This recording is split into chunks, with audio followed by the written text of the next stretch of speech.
Star प्रवाह वाहिनीवर लवकरच लपंडाव ही मालिका येणार आहे, ज्याचा प्रोमोसुद्धा स्टार प्रवाहाने शेअर केला आहे, ज्याला प्रेक्षकांची भरभरून पसंती मिळत आहे। परंतु या मालिकेमध्ये काम करणारी अभिनेत्री नेमकी कोण आहे, तुम्हाला माहीत आहे का? चला तर आज जाणून घेऊया या अभिनेत्रीबद्दल। या अभिनेत्रीचे नाव आहे कृतिका देव। हिला तुम्ही याआधी अनेक शॉर्ट फिल्म शिवाय नाटकामध्ये पाहिलेलं असेल। कृतिकाची ही पहिलीच मालिका आहे। शिवाय आपल्या सगळ्यांचा लाडका अभिनेता म्हणजेच आय कुठे काय करते या मालिकेमधील यश याची ही बायको आहे। हो, खरंच कृतिका ही यशची म्हणजेच अभिषेक देशमुखची बायको आहे। अभिषेक देशमुख आणि कृतिका एका नाटकाच्या सेटवर भेटले होते। दोघांनीही लंडन युनिव्हर्सिटीमधून त्यांचं ग्रॅज्युएशन पूर्ण केलं आणि त्यानंतर दोघांनीही मालिकामध्ये काम करायला सुरुवात केली। तेव्हा यशला म्हणजेच अभिषेकला आय कुठे काय करतेमध्ये काम मिळालं। शिवाय कृतिका ही काही नाटकांमध्ये आणि शॉर्ट फिल्ममध्ये काम करत होती।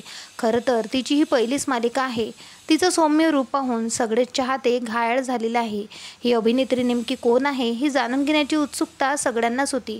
यशने जेव्हा कृतिकासोबत लग्न केले तेव्हा ही मालिकेमध्ये कधी येणार असाही प्रश्न प्रेक्षकांनी सांगितलेला होता। त्यामुळे तिला मालिकेत बघून प्रेक्षक खूप खुश झालेले आहे। शिवाय खलनायिकेच्या भूमिकेमध्ये आपण रुपाली भोसलेला पाहू शकतो।